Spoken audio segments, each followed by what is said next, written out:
When I saw the opportunity at PadSplit, I saw that there's a intersection between people struggling to make money on the real estate investing side, as well as people struggling to afford housing on just the consumer side. And so that's why I made the switch and really wanted to do something where I could help both sides of a transaction win. Coming from the title insurance space, it's very much you're trying to earn business and work with people who aren't really consuming your product. So there's a different layer to that. And then I was a loan officer for a small portion of time, like that same thing. It's one-sided on who's winning in that deal. Not necessarily you're helping people get in the house, but you're looking out for yourself. With this model and this investment strategy, it really helps investors make a lot of money, as well as people find more access to housing, which it was like a win-win that I've never really seen before in a lot of other models and positions before.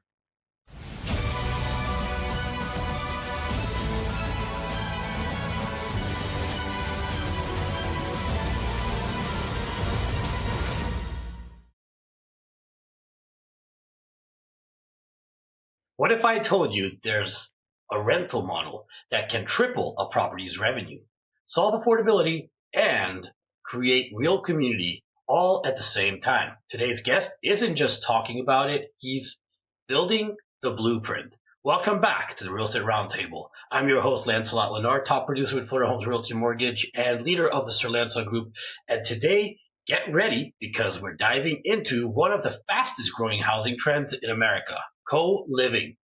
Joining us is someone who's reshaping the conversation around modern housing.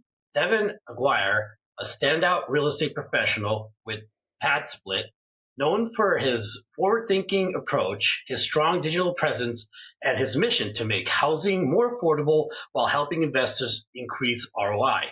If you've ever wondered how co-living works, whether it's right for your market or how investors in places like LA are generating stronger and more stable returns, this is the episode you do not want to miss.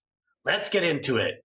Devin, every great real estate journey starts with a moment, a shift, something that pushes someone beyond the traditional path. Take us back. What was the moment where you realized co-living wasn't just a new model, but a solution people desperately needed?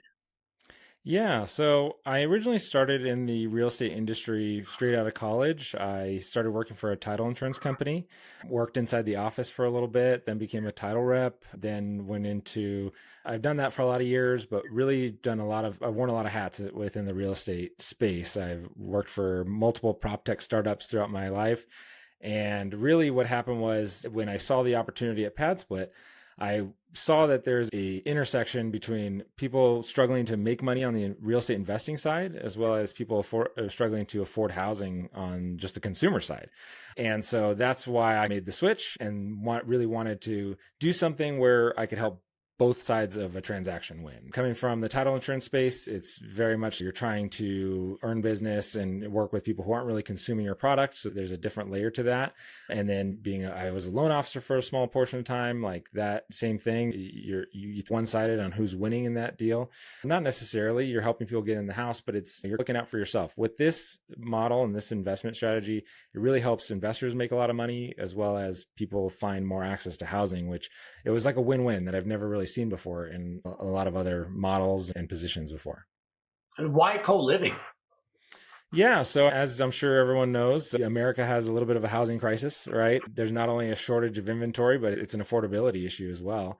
It's just really hard for people to find something that they can afford to move into, and even if it's available. And so that's where co-living comes in. There is a underutilized amount of housing stock throughout the country where there's people with spare bedrooms, there's properties that maybe aren't aligned correctly, and there's market inefficiencies where whole houses are rented out by maybe a couple people. And so that's where this model kind of comes in, is utilizing the space efficiently to house as many people as possible. And I think it definitely helps provide that access to housing that people don't really have in the previous ways of doing business. And what problems did you see that others were ignoring? I wouldn't say that they were necessarily ignoring this. It's just that they were not seeing the opportunity. In the traditional real estate investor, when they're looking at analyzing a deal, They're going to look at a property, purchase price, debt coverage, what their overhead is, how to make it cash flow, right? And it's harder and harder for people to make properties cash flow in today's market with interest rates being high, the purchase price is high. And so by looking at it with a different lens of instead of renting a house out on a traditional 12-month rental, you're able to rent out each room for in the aggregate a higher amount than you would with a long-term rental. And that's, I think, the thing that like the filter that they haven't really been able to see when looking at how to analyze these deals is where's that extra opportunity. And so that's what I've been doing with PadSplit, is helping people see that opportunity in places that they may not have seen it before. I think that's an incredible vision there. But when you go for a traditional financing, or like a DSCR financing even, they're looking at long-term rentability of a home. Is there a way to show them that, hey, we're not looking at one tenant for the whole house, we're looking at four tenants or as many bedrooms are in the house, that many tenants? Is there specific financing for this now? Yeah, so we started PadSplit in 2018. So we've been operating for about 7 years now, and I will say financing was a challenge for a lot of years, right? Because exactly the reasons you mentioned. When a bank is financing a DSCR loan, they're looking at it as how can I, if I have to take over this asset, can I sell it for what I need to cover the mortgage and whatever I'm owed? Or if they have to hold on to it, does it have that same value? I will say that the landscape has changed within the last 2 or 3 years. We have quite a few lenders that are maybe not coming out with specific products for co-living, but they're open more to the idea of what the investor is going to do with it once it's acquired, once it's refinanced, that type of thing. But we have certain strategies that we work with to make sure that even if it isn't a specific pad split or a co-living loan, that we have certain lenders, certain products that we can make it work instead of maybe adding all the room. Because so the basics of our model is like we recommend converting any extra like living space, like dens, living rooms, that type of thing, into extra bedrooms. And so yeah, an appraiser is going to walk in there and be like, "Where's the living room? Why do you have 7 bedrooms in this 4-bedroom house? There's no comps in the area." So what we recommend is saying, instead of putting doors on some of those rooms, make them look like closed-in living rooms for the appraisal. And then you can always add the doors later, right? That's one little strategy. There's lots of other strategies that we have. So now it's a much easier landscape out there to be able to finance these deals for sure. That's awesome. Good to hear that. That's always one of those points where like, oh, you're pushing and trying to get this new thing out there, and you're like, and you're running into walls, boom, brick walls everywhere, because everybody's like old fashioned, and they're like, oh, we run our numbers with 12-month rental portfolios per one tenant per building, et cetera, et cetera, et cetera. And That's awesome. part of what we do when we set up a listing, right, is we do have so we call the owner operator the host, and then we call the tenants members, right? When a host lists a property on our platform, we do have them sign a lease for the property with PadSplit. We don't guarantee the rents or anything like that, right? So it's not like a master lease where we're taking over the property. We are just the marketplace at the end of the day. But as part of that lease, we do put an estimated rent on the lease. So sometimes that does help with DSCR loans. Is there's a 12-month lease in place with an estimated rent on there. I'm not the loan officer. I'll let a loan officer make that call if they, how that works. But I do know we had a lot of hosts request that, and so that's why we've been implementing that. Awesome. Could you elaborate a little bit about on the model, the day-to-day living, tenant satisfaction, and transformation it creates in the space? Yeah. So at the end of the day, what it is that we do, right? So we don't fully do the full property management, the physical property management. What we do is we're an online marketplace. So what we do is we connect the host and the renter, the tenant, the member at the end of the day. So when a host lists their property on our platform, we advertise it. That's one of the biggest things that we do is we push it out to 60 plus other partner websites like Zillow and Zumper, Roomies, that type of thing. We do SEO, Google, social media ads, all that type of stuff. We do the screening and we do the payment collection. And then we have an online portal that allows for like maintenance tickets to be submitted, things like that.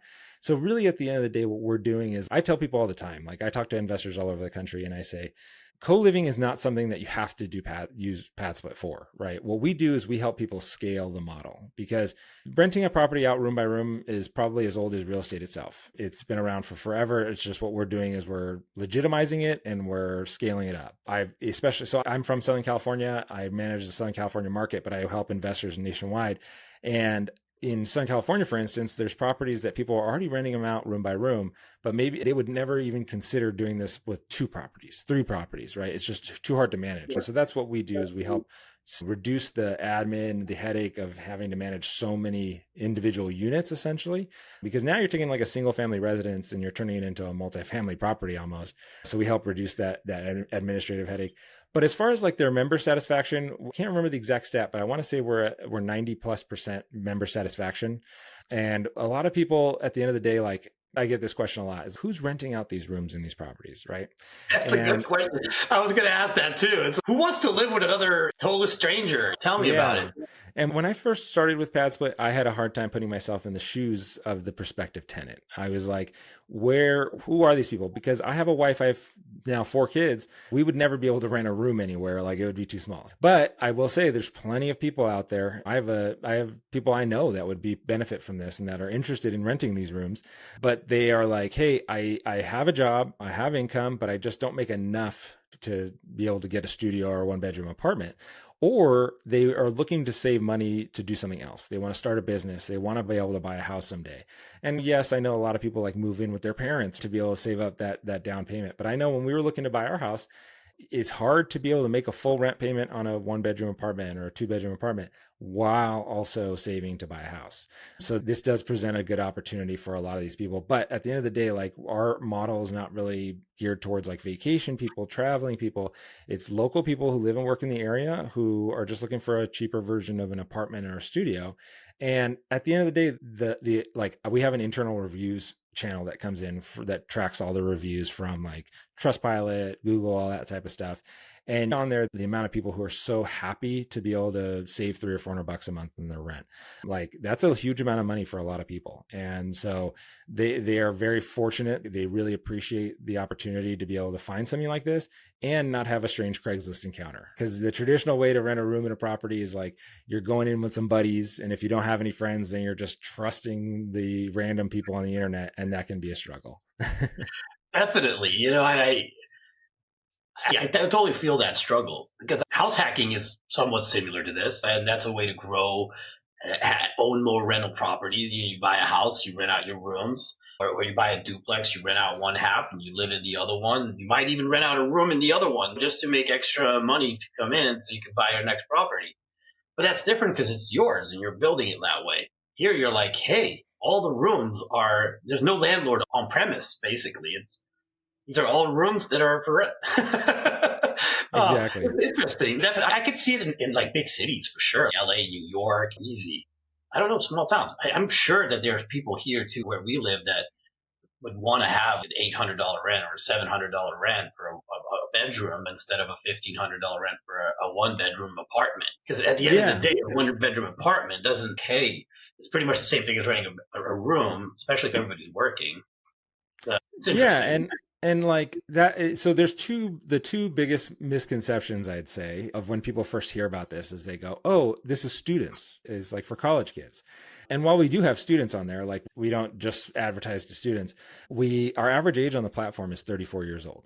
And Lower you know, income maybe, or I mean, we get some people who are like, hey, man, I'm a software engineer, but I'm just really trying to retire super early. So I want to reduce my housing costs as much as possible. We get people who, yeah, they drive for Uber. So maybe they don't qualify for a traditional rental because their payments aren't like a pay stub, right? They're independent contractors. You get baristas, waiters, bartenders, grocery store workers, everybody that kind of underpins the community that are unseen. Like if you are just going through your day-to-day life, you don't think about those people and what they're doing and how they're functioning in society, especially in high cost of living areas. LA, yeah. So we actually started in Atlanta and we're in about 30 core markets. We technically operate in all 50 states, but there's small differences between the core market and what we call an emerging market. We just do like slightly less services in an emerging market because we don't have the inventory. There's not that much demand there. There's a lot of smaller cities that this is working in, and we're seeing high occupancy, high rates. It really just comes down to like, where is there a housing shortage? If there's plenty of housing and plenty of rental units available, yeah, this might not work. You might still be able to make more money than if you have a property. So say you have a property already in one of those markets, you still might be able to make more money, but you have to balance those numbers. If there's 2,000 apartments available and you're trying to get charged that same price, but you're sharing a room, it's probably not going to work out. But if, there's a shortage of that housing, then that definitely makes it make more sense. what's your experience? This is off my topics questions here. It's just thoughts that are coming in my mind. What's your experience with the tenant behavior in these units? What's the rehab after they move out? How long do they stay? Do they stay for years or do they stay for a year? What is the numbers on that or behind that? Yeah, so when they first come in, when they book a pad split, it's an interesting process because, and this goes back to that scalability, right? If you're managing two co-living properties with 6, 7 rooms each, right? The amount of showings and appointments and walkthroughs you're going to have to do is going to be nuts. And a lot of property managers don't necessarily want to deal with that. So now you're doing it yourself, right? So we do have a vendor network of people that help us like work with hosts like property managers and stuff like that. But our bookings are sight unseen. So it's a little similar to Airbnb in that way, where they see the pictures on the listing, they see the description, and they book up front. So it's not, oh, I'm going to do a showing. So there's no showings, no appointments necessary. The bookings are up front, and they do commit to 31 days in the property and 12 weeks on the platform. But the average tenure right now is about 8.5 months. So it really just depends on what their individual goals are, what they got going on. Every once in a while, you get somebody who's, hey, I'm going to be in town. I'm a construction worker for 3 months until this project finishes, and then I'm out. But then we also have plenty of members who live in pad splits for years. You get, like I said, you get all sorts of walks of life. People who are like, hey, I'm a divorcee and I don't want to manage a house anymore. I just want to be able to come home and play my video games or whatever. You also get people who are maybe retired on Social Security and they don't have live-in family anymore. So they're like, I just need something with low overhead. Now, as far as rehab and things like that, so our platform does require that the rooms are furnished. Every once in a while, you get some furniture you might have to replace, but it's minimal. We don't expect these things to be like luxury, like Airbnb. They're more like apartment style. And then if there's damages or anything like that to the rooms, the host would take pictures, document all that stuff, and then we build the member's account for them. Okay. So you collect upfront like security deposit sort of thing that can replace broken furniture if need be. So we don't collect deposits ourselves. We do allow hosts to charge security deposits. It does. We do find though that it does have an impact on bookability because our whole advertising setup for the member side of the equation is that we don't have security deposits. So when they click into a Gotcha. listing and it says, "Oh, $500 security deposit," people will go, "There's three next door that I'll do that one instead." And so what we do have though is you can charge. So our hosts charge. They get to set their own rates. We provide data and recommendations as to what we see in the market, but at the end of the day, they set their own pricing. And they can actually set a price, or they can set what's called a move-in fee. So that's an upfront, non-refundable deposit the members pay to the host directly. And we collect the payment, but it goes to them. And then, so say if they have a $150 move-in fee for every person that comes in, that's not something you have to refund. So that's how a lot of hosts offset like classic security deposits, right? Is Gotcha. they collect $100 per move in. If you have 8 rooms, that's $800. And then as somebody turns, you get another $100, right? Stuff like that. That's how they offset that. I'm just like wondering because I own rental properties myself, and almost every single time, more often than not, you got to repaint the place. Even if they've only been there for a year because of the smells, they had pets or whatever, the cooking, the grease, etc., etc., etc. I know that the room itself probably doesn't have grease and stuff like that, but they stick things on the walls. So you got to go in and repair, patch up, then you have to repaint that wall. And $100 doesn't really cover paint, even. A lot of times. It's an interesting concept in that part of the thing of how you offset it. But I guess because you're renting out every room at a decent price, your income is much higher. So it offsets that security feeling of, hey, I need to collect a month's rent up front because now I'm making 4 times $500 instead of $1,500 per month that I would have been able to rent this place for. I guess that's somehow the workability in that. What misconceptions do people have about co-living? Yeah, and back to the last statement. If somebody does damage the room and it's not just normal wear and tear, we have a whole protocol for where they can send the receipts in, and we bill the member. So and they agree to pay those things if they damage something. But Okay. now, biggest misconceptions I would say are it's always the age thing. Everybody always thinks, oh, like a bunch of college kids, right? And it's no, actually, like it's surprising how few college students we have on the platform. And there are younger people too who are like getting going and maybe they're 18, 19, maybe don't have a whole bunch of parental support, right? So they have to do what they can afford. So there are those people, but at the end of the day, like a college students, usually they'll get a couple buddies together and they'll rent a house or an apartment. That's usually the college setup. So that's one of the biggest misconceptions. The other misconception I'd say is that like they think everybody fights all the time. And I always have to tell, because they say that all the time. They're like, "Oh, how do you 6, 7 people living in a house? Aren't they constantly fighting?" It really comes down to two things, like culture and property setup. Having a good culture, and this kind of goes back to the damage and the wear and tear on the property. Our hosts have access to the property 24/7. The members are only given, as part of their agreement, they only get exclusive rights to the rooms. So like things like kitchens and things like that, the common areas, the host can go in there anytime they want. I always tell people, like, still try to give 24 hours notice so that way you're not there all the time. I had one host, we were talking, and he goes, "So I could go there every morning and have my cup of coffee?" And I'm like, "Technically, yes, but I would strongly, you're going to have a lot of turnover if you do that, buddy." We also recommend, this isn't a requirement, but having a cleaning service come in once a month to just clean the common areas, check on things, take pictures, make sure there's no damages or anything like that. You can have cameras in the property if you want, but you don't, you have to disclose that obviously and follow state laws when it comes to that. But when it comes to like their fights and things like that, by setting up the property correctly, and we actually recommend against having a living room or big common areas. And there's so many people who I talk to that they're like, wouldn't you want a living room or something like that? And while you do want one, like everybody would like to have that space, when you're sharing the property with 4, 5, 6, 7 people, those common areas tend to cause more problems than they solve, because you have one guy sitting on the couch watching the football game all day Sunday, hogging the TV. I do know, like when I was in a roommate situation in college, the living room was where the disagreements happened. And it was, you have your buddy sleeping on the couch, right? You have your stuff in the living room, like get it out. So by getting rid of those areas, turning those into extra bedrooms, not only does it help the investor make more money, but it helps reduce a lot of those problems. But then also having a good culture, making sure that you're, as a host, attentive, checking in on things, not ignoring them. At the end of the day, this is not a passive investment. All right. It's still being a landlord. There's a lot of hosts that I talk to sometimes that think, "Oh, I'll just put it on PadSplit and then it's fire and forget." But it is still real estate investing, not just free mailbox money. You know what I mean? Got you.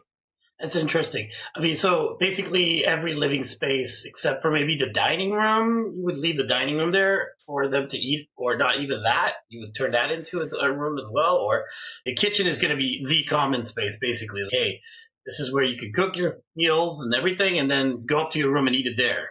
Or is it, Yeah. hey, we have It a really dining space for you to sit down and eat if you want? Yeah, it really How depends on the layout of the property, I would say. If the dining room is a large enough dining room, it would probably make more sense just to convert that into an extra room. But if you have just a small dining space, we recommend having, if you are going to have some sort of common area, to have some sort of a little dining table or something. Because what that does is it does build community. People eat around the table together. That's better than like a couch with a TV. No fighting over Netflix or anything like that. And then on top of that, by having just the dining table or just a small dining area, it does reduce the amount of times that people are going to eat in their rooms, which helps cut down on pests and things like that.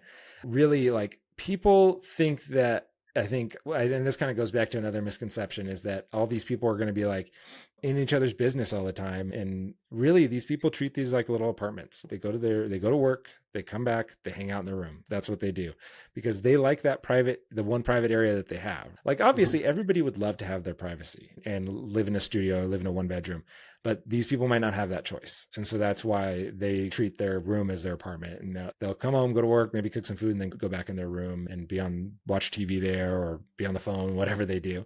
And really that's one of the things that makes, and there are people out there too, though, that they appreciate this level of community. And so there are houses out there where they get together and they cook a meal once a week for each other. Each house is different. So that's one really unique thing about PadSplit and how we operate these things, is that each house is pretty much unique.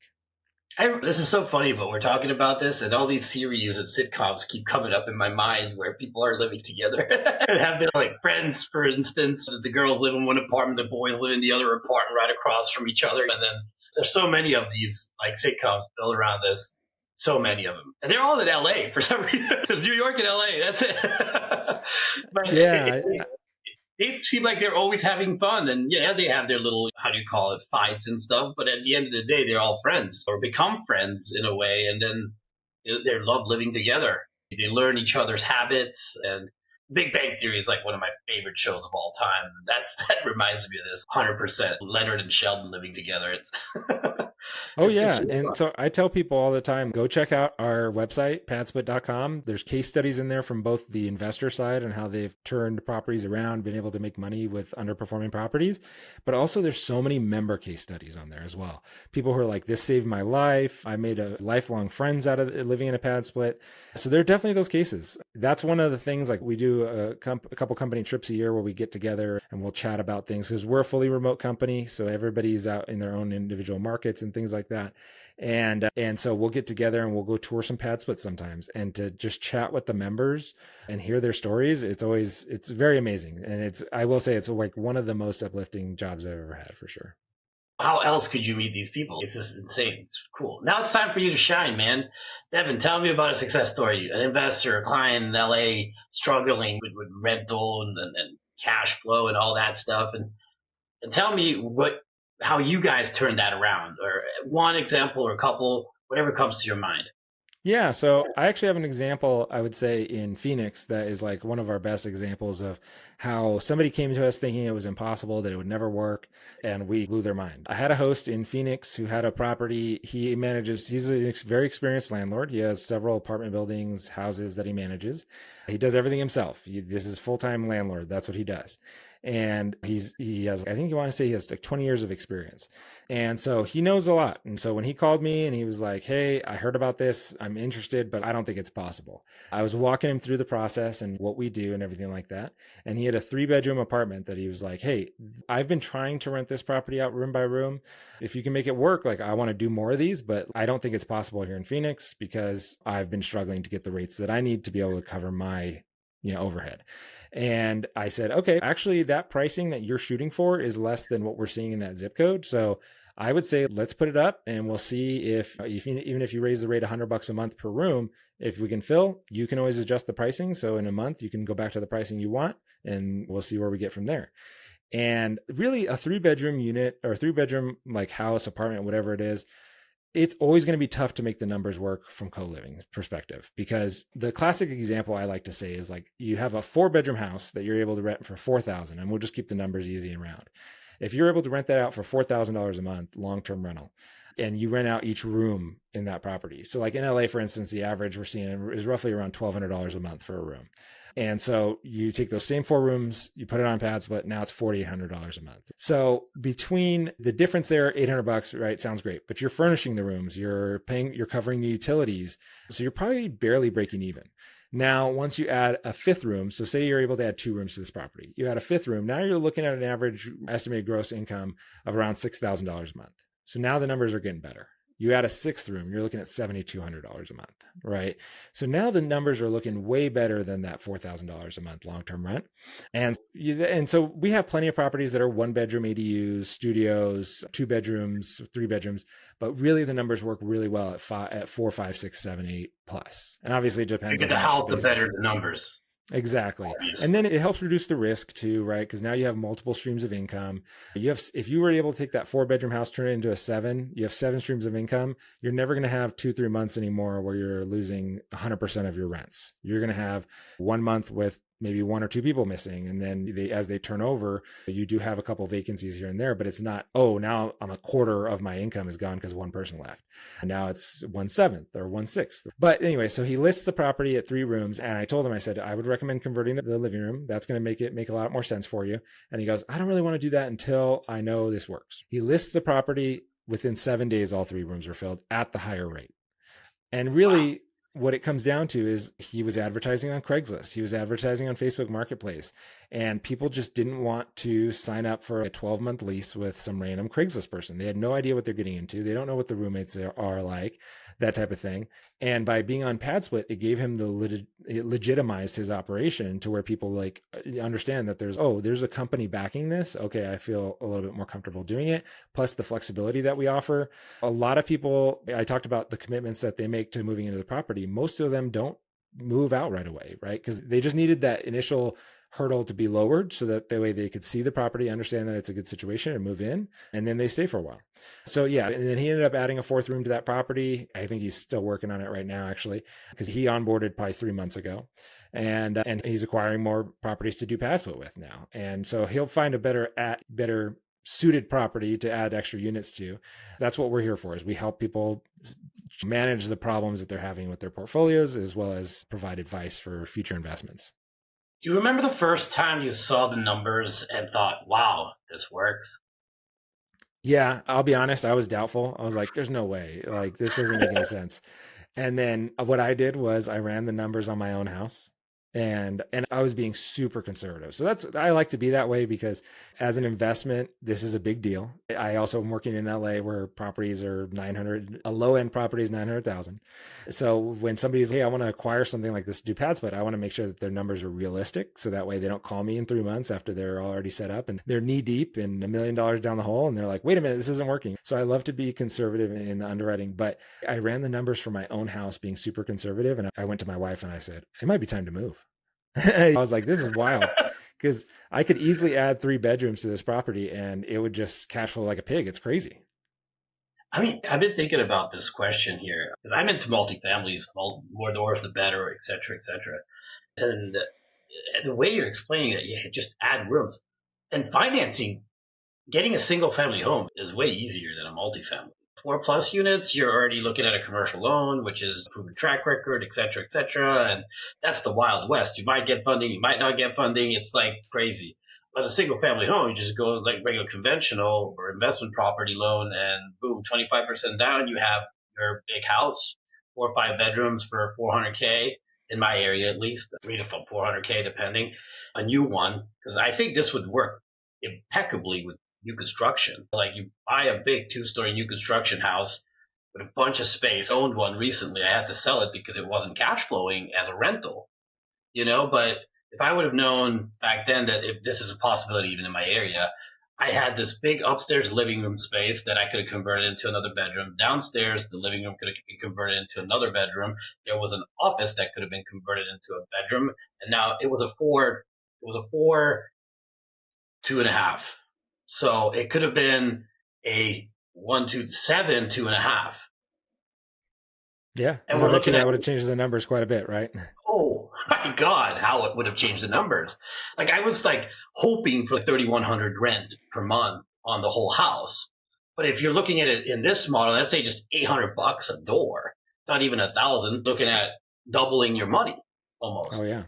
Yeah. And yeah, so it does make a lot of sense. And really one of the best things that I like to do or what I like to see when I'm talking to investors about this model, educating them, doing my seminars, webinars, all that type of stuff, is I talk to an investor and I explain it. And like what you just did right there is your eyes just all of a sudden open to the opportunities. And you're like, I love to see the gears working. All of a sudden I'm like, wait a minute, all those 10 deals I turned down last month, let me go reanalyze those. Cause now I think I'm the only one looking for these. And that's the best part about doing this right now is there's so many, so we have about 28,000. We're just about to cross the 28,000 room threshold on our platform. Like I said, we're in like 30, 35 markets, somewhere like that.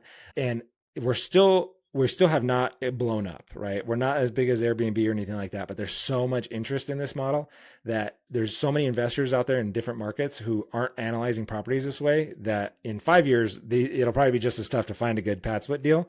But right now, there's so many opportunities out there because most investors are looking at one small little buy box, right? And Yeah. every investor is looking in that buy box. But you, as somebody who knows about this now, are going to say, wait a minute, there's an extra 15% of properties now that might make sense that nobody else is looking at that now I can go get a deal on. So that's always amazing to me to see. And how do you get past the HOA regulations? I don't know if LA has HOAs or not. We have a lot of HOAs here in Florida, and county regulations, etc., about long-term or short-term rentals, because a lot of the places don't allow short-term rentals. And this rent a room, here's a 30-day lease to start with, and then we can extend that. That's like a short-term rental. But you mentioned that there is one like master lease that these go under. How does that work, and how do you get past those regulations Yeah. if you do it? So if you were to have a copy of our buy box, so we send out a copy of a buy box that kind of shows like what to look for that makes a good pad split. It's not very few of them are hard requirements. A lot of them are just general recommendations, right? 4 bedrooms plus, 3 baths or 2 baths plus, 2,000 square feet at least, so that we have that extra space to convert. And these are just high level, like Zillow filters almost, right? But one of the things it does say on the buy box is no HOAs now, or try to find properties without an HOA. We have plenty of PadSplits on properties on PadSplit that are in HOAs. So that's not necessarily a deal killer. What I always tell people is just be cautious of if you're acquiring something in an HOA. You want to make sure that you're familiar with their rules and regulations because each HOA is different, right? My general rule of thumb is if the HOA is less than $50 a month, you'll probably be fine. If it's $450 a month, they're probably going to be in your business. So that's probably not the best move. But so a lot of HOAs have not explicitly written rules around what we're doing. So that could change in the future, right? And that's, I think, another reason why on the buy box it says avoid HOAs, just because that could change and then now your investment might be stuck, right?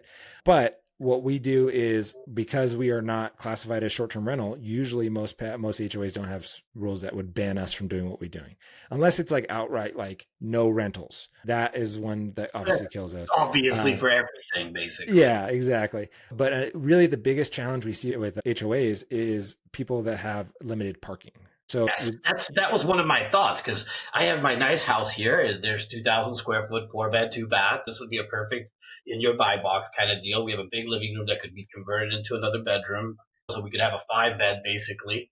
We have a kitchen. We have a little dining area right next to each other. So you wouldn't even have to just put up a wall and make another bedroom we But we could fit 2 cars in the driveway, and then there's 3.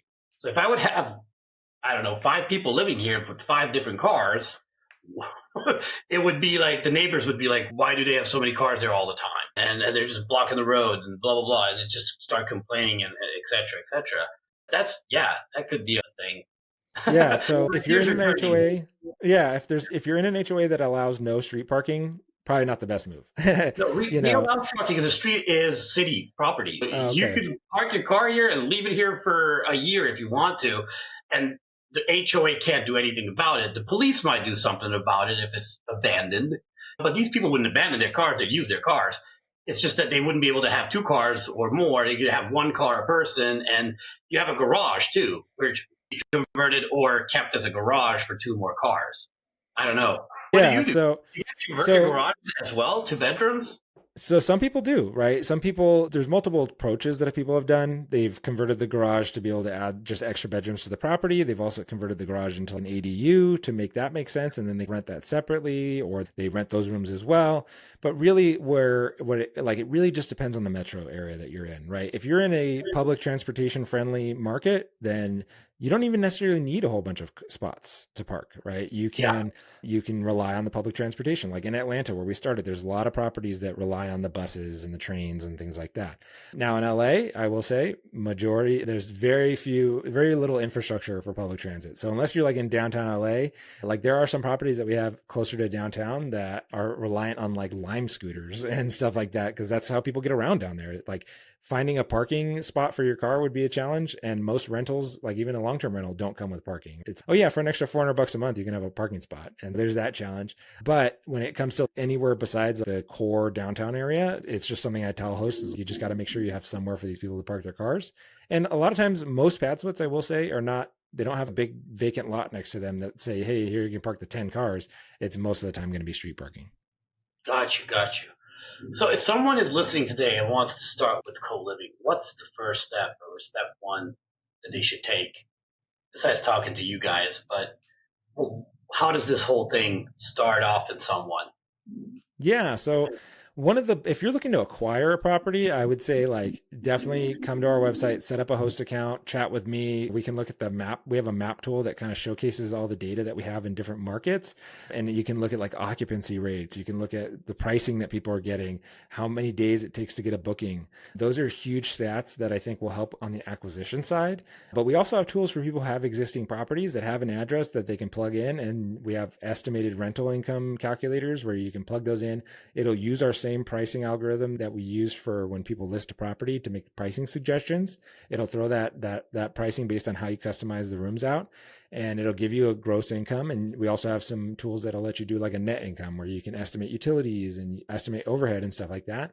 And then it'll give you some numbers. So really, I would say if you're looking to acquire, definitely check out our map. That's going to be super helpful in finding like a target zip code that you want to be looking in.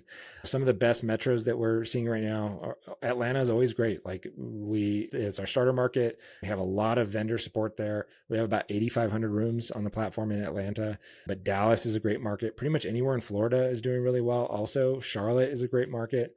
Houston, great market. There's LA, Riverside, great markets as well. There's a lot of really good markets. And so using that data and those tools will definitely help you. Hey, I'm going to go check that out. We're just in the middle of purchasing a 5-bed house. That could definitely be something like close to the beach, and it's just not in the right zoning yet for an Airbnb. It's can't do Airbnb, no short-term rentals where it is right now. According to the county, you could get fined for it, but this is not a short-term rental. This could work. Exactly. And Yeah, that's what's nice about our platform too, is it's harder and harder to make money with Airbnbs. There's so many yeah. Airbnb hosts that I've been talking to lately that are transitioning their properties over to avoid all the regulation, the red tape, the taxation on them and everything like that. What market are you in?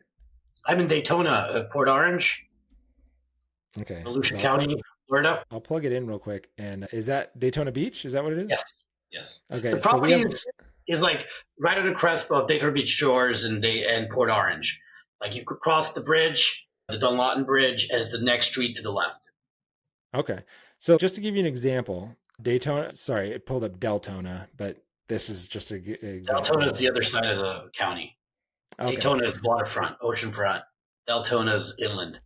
Okay, so I do see Daytona Beach. We have Yes. like zip codes on here, 32114. So for Yep. instance, in three two one one 32118, four. 32119. Those are good ones. So just to 32118 give is you an Okay, so just to give you an example, we have 33 rooms in 32114. Average weekly price is about 198 per week and about 218 per week and that's a 198 for a shared bathroom type of room and then 218 for a private bathroom type of room. And the way to get that is the way to get the monthly is you multiply that by 4.33. So like a shared bathroom is averaging around 857 per month, and then a private bath is averaging around over $1,000.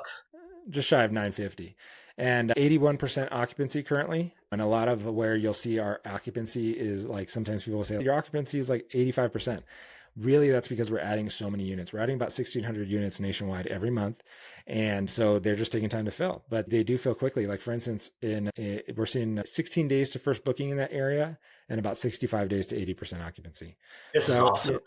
yeah, there's a lot of demand. Definitely check out. You see how easy that was for me to look up. It's the same Yeah. tool you would have access to. So definitely feel free to reach out and I can set you up and show you how to use it. And it's a free tool. Yeah, so all you have to do is set up a host account on our website, and there's no fee or commitment to do. It's just we just put that behind the wall, so that way it's not chat GPTable. But you can definitely sign up and take a look at the data for no cost or anything like that. That's awesome because everything else like Rentometer or AirDNA.co, they're all charging an arm and a leg now for anything you try to pull on them. It's crazy. Now, I love that. granted, it could be limited, right? Because it's only based on stuff that we have on the platform. So if Yeah, there's a zip code where we don't have anything, so like 32141, right? We have no inventory there, so it's going to show yeah, no data, right? So stuff like that. But in the markets where we have data, it's really useful for sure. that's awesome. What property types should investors absolutely stay away from? There's two things I would say is expensive HOA properties for sure. That's always a struggle because, when I say expensive, I just mean restrictive. Kind of getting back to my statement earlier, like if they are all over you in an HOA, it's just not going to work. And then also smaller properties, because we do get some people that try to list like 4-bedroom, 1-bath properties, and the downside of having 1 bathroom in there is, while technically that passes our criteria, so we do have a max ratio of 4 bedrooms to 1 bathroom, but we recommend no more than 3 to 1. When it comes to having 1 bathroom in a property with 4 rooms, like if that toilet gets clogged, it's not going to be pretty. Oh yeah, And so having properties with at least two bathrooms, at least like, even if one of the bathrooms is like in a master, like we can work something out to where people use that bathroom or something. But having, when it comes to how investors analyze these deals, they're looking at how can I maximize my value add by adding those bedrooms. And so if you're looking at a 3-bedroom, 1-bath, and you want to add 4 bedrooms to it, you're going to have to add a bathroom. And usually adding a bathroom is the more expensive renovation. You take a living room and you put up a wall, it's going to cost you $1,000, a couple $1,000, right? You're adding a bathroom, now you might be talking $20,000. Having those built-in bathrooms really helps, and being in the sweet spot of 5 to 7 rooms. That's usually where things go really well for a lot of investors. They make that extra money without all the extra logistics of once, because we have properties on the platform that are 16, 17 bedroom properties. But once you get to 8 plus, there's just a little bit more logistics you need to manage. Like you need to have usually like a second kitchen, or at least extra appliances, a second refrigerator, things like that. And then now your parking is even more complicated. Can the plumbing of the property that's already there, can that handle 16 rooms? You know what I mean? So a lot of those bigger projects are usually ground up, built for PadSplit. It's great information. I was talking about this 5-bed, 3-bath, but it has like a separation, and there's a 1-bedroom unit, and then there's the big house.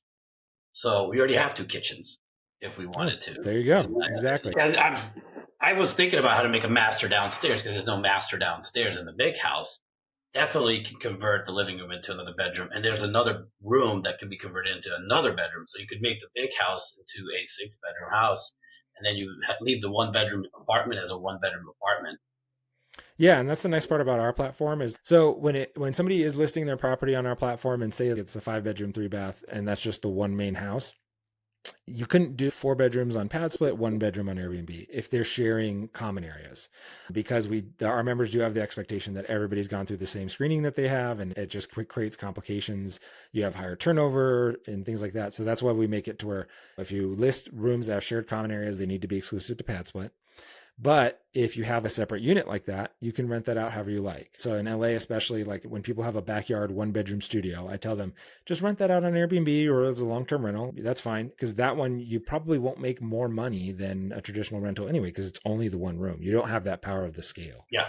But if you have a 3-bedroom ADU, maybe it's just simpler to keep everything on pads, but you don't have to if you didn't want to. As long as it has like a separate kitchen, separate area that they're not like, they can mingle in the yard and that's where they can share that common area. But as far as like the private common areas inside the home, like bathrooms and kitchens, if they are sharing those areas, they do need to be exclusive.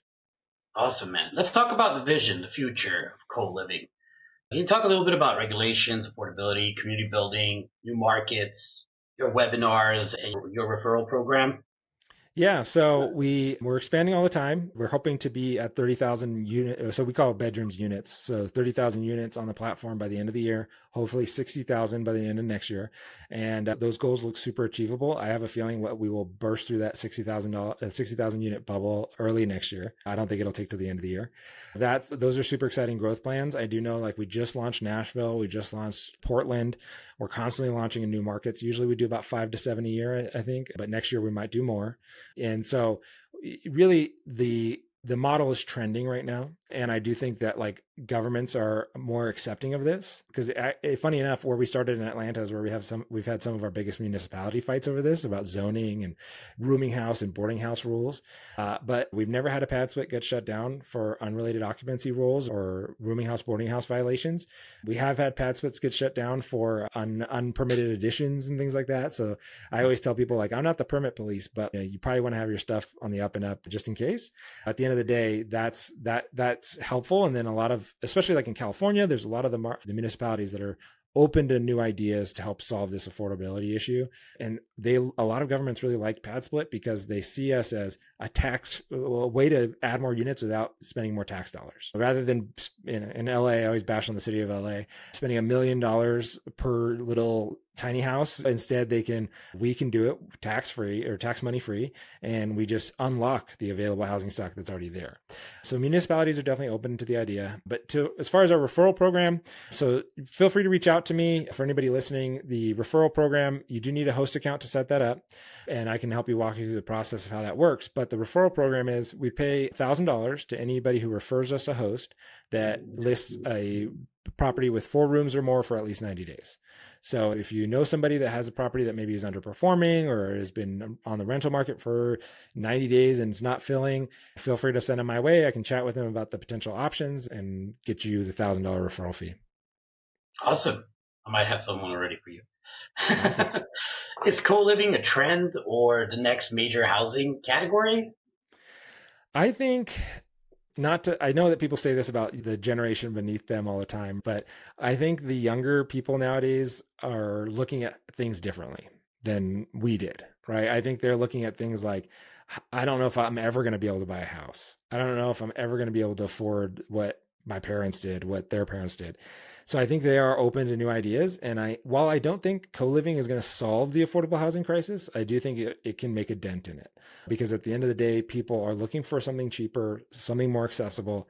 And especially with AI and everything like that, who knows? I was telling my wife the other day, I would be super nervous to be like graduating college right now and going into this job market, looking at what's laid out in front of me. I graduated school like right after the recession. So it was very similar, but in a different way, because we all had a feeling it would recover. It just might take time. With this AI stuff, I don't know. But I think that it is definitely trending. And I think people are looking at it as more options. We're in talks with the federal government to potentially open up some Section 8 stuff to fund these things as well. And so I think the future is definitely very bright. I think that at the end of the day, obviously, everybody would love to just be able to have their own place, right? But working with what we have now, I think that this is definitely a great solution. I think so too, my friend. Where do you see PadSplit and co-living heading in the next 5 years? Yeah, ideally, I think we're going to be the next quote. I hate to say this because people always think we're very similar to them, but we're very different. Airbnb. I think we already are the Airbnb of co-living, and I think that we will continue to dominate that space, become a brand name. We are spreading so fast in new markets from people hearing about us investing in other markets that they're like, please bring it to Columbus, Ohio, for instance. That I think that's going to continue to take off, and I think in 5 years, we're probably going to IPO at some point within there because we are. I was just going to ask you that. Can I buy some shares? Not yet. I'll put you on the IPO list. Thanks. But yeah, I think we'll probably IPO within the next 5 years. And I do think that we're profitable. We're doing well. I think that the next 5 years will be very interesting. I think you're really going to see us blow up to where I won't have to explain what PadSplit is to people anymore. Hey, that's why we're doing all these podcasts. I see you all over the place. So I've watched a couple of your videos before we got on here to get to know you a little more. You're a good talker, public speaker, my friend. That's right. Devin, this was really powerful. Co-living isn't just changing rental economics, it's redefining modern housing, affordability, and community. For our listeners who want to learn more about high ROI co-living opportunities or join Devin's upcoming webinars and referral program, all his links are below: Instagram, Facebook, LinkedIn, and Linktree. If you enjoyed this episode, make sure to subscribe, drop a comment, and share this with another agent or investor. The Real Estate Roundtable is here to help you stay ahead of the game. Trends shaping the future of real estate. I'm your host, Lancelot Lenard. Thanks for listening, and we'll see you on the next episode. Thank you, everybody. Have a good day. Thanks.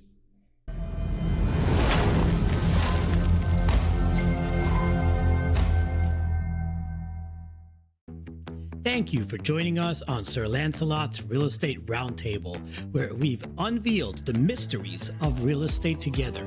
Remember, in this kingdom of possibilities, every dream home is just a discussion away. I can help your real estate dreams come true. Just call me at 786-449-7518. Until our next roundtable, may your ventures be prosperous and your homes be filled with love and joy. Farewell, fellow knights of real estate.